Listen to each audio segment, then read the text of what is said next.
Chapter 19 Admiral Drake. So, Mr. Popper, with Captain Cook, Greta, Columbus, Louisa, Nelson, Jenny, Magellan, Adelina, Scott, Isabella, Ferdinand, and Victoria, was bundled into the patrol wagon and hustled off to the police station. None of his pleas could move the desk sergeant. That theater manager is pretty mad at the way you bust into his theater, so I'm holding you. I'm going to give you all a nice quiet cell, unless you furnish bail.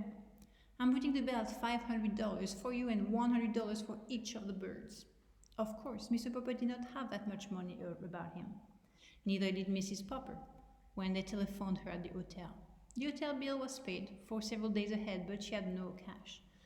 The check for the final week's salary was not due until the end of the week.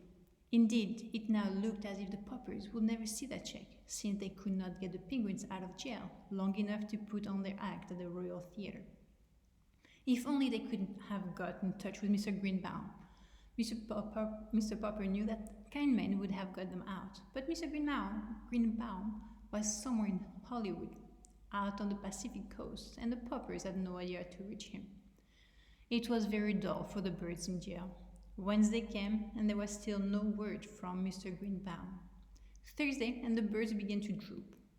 It was soon apparent that the lack of exercise, combined with the heat, might prove too much for them. There were no more tricks or merry games. Even the younger birds sat all day in dismal silence, and Mr. Popper could not cheer them up. Mr. Popper had a feeling that Mr. Greenbaum would probably turn up by the end of the week to see about renewing the contract. But Friday passed without any news of him. Saturday morning, Mr. Popper got up very early and smoothed his hair. Then he dusted off the penguins as well as he could, for he wanted everything to look as presentable as possible in case Mr. Greenbaum should appear. About 10 o'clock, there was a sound of footsteps in the corridor and a jingling of keys, and the door of the cell was open. "You're free, Mr. Popper. There's a friend of yours here."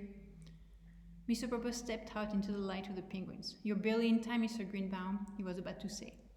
Then, as his eyes became accustomed to the light, he looked again. It was not Mr. Greenbaum who stood there. It was a great bearded man in a splendid uniform. Smiling, he held out his hand to Mr. Popper. "Mr. Popper," he said, "I am Admiral Drake." "Admiral Drake?" gasped Mr. Popper. "Not back from the South Pole?" "Yes," said Admiral Drake. "The Drake Antarctic expedition ship returned yesterday. You should have seen the reception New York gave us. You can read about it in today's paper, but I read about the trouble you were having over the penguins, and so here I am. I have a long story to tell you." "Could we go to the hotel and talk about it?" asked Mr. Popper. "My wife will be anxious to see us back." "Certainly," said the Admiral. And when they were all settled in the Poppers' rooms at the hotel, with the penguins clustering round to listen, Admiral Drake began. "Naturally, when I knew that I was coming back to America, I often thought about the men to whom I had sent the penguin. It takes us a long time to hear things down there, and I often wondered how you and the birds were getting along.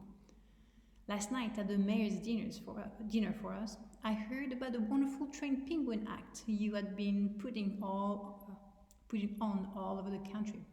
This morning I picked up the paper, and the first thing I read was that Mr. Popper and his 12 penguins were still being held in jail." "But 12 penguins, Mr. Popper? How on earth?"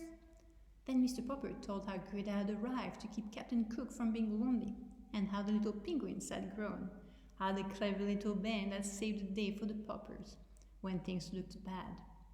"It's amazing," said Admiral Drake. "I've seen a lot of penguins in my times, but never such educated ones as these.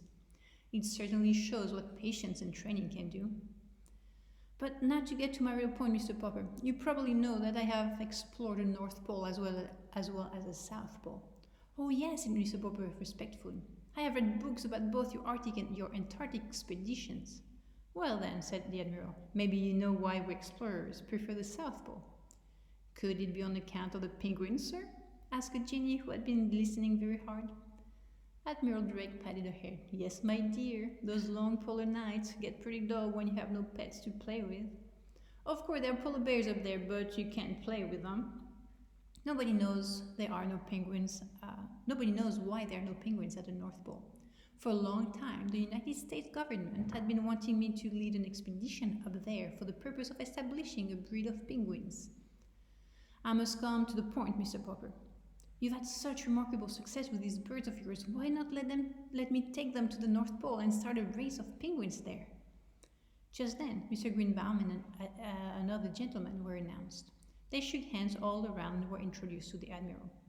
Well, Popper, said Mr. Greenbaum, too bad about that mix-up over the theaters, but never mind. Here's Mr. Klein, who owns the Colossal Film Company. He's going to make you your fortune. You'll be a poor man no longer, Mr. Popper. Poor? Said Mr. Popper. I'm not poor. These birds have been earning us $5,000 a week. Oh, $5,000? Said Mr. Klein. What's that? Pin money? I want to put those birds in the movies, Mr. Popper. We've got the stories department working on stories for them already. Why, I'll put each of those birds under a contract that will keep you and the missus on Easy Street the rest of your lives. Papa, whispered Mrs. Popper, I don't want to live on Easy Street. I want to go back to Proudfoot Avenue. Better consider, Mr. Popper, said the Admiral. I can't offer you anything like that. You said those men at the North Pole get lonely because there are no penguins? Asked Mr. Popper. Very lonely, said the Admiral. But if there were penguins up there, mightn't they with the polar bears eat them? Oh, ordinary penguins? Yes, said the Admiral judiciously. But not such highly trained birds as yours, Mr. Popper. They could outwit any polar bear, I guess. It was now Mr. Klein's turn to speak. In every moving picture house in America, little children would have the pleasure of seeing stories acted by the Popper performing penguins, he said. Of course, if we succeed in establishing the breed at the North Pole, said the Admiral, the name might have been changed a little. I imagine that hundreds of years from now, scientists would be calling them the Popper Arctic penguins. Mr. Popper was silent for a moment. Gentlemen, he said, I want to thank you both. I'll give you my decision tomorrow.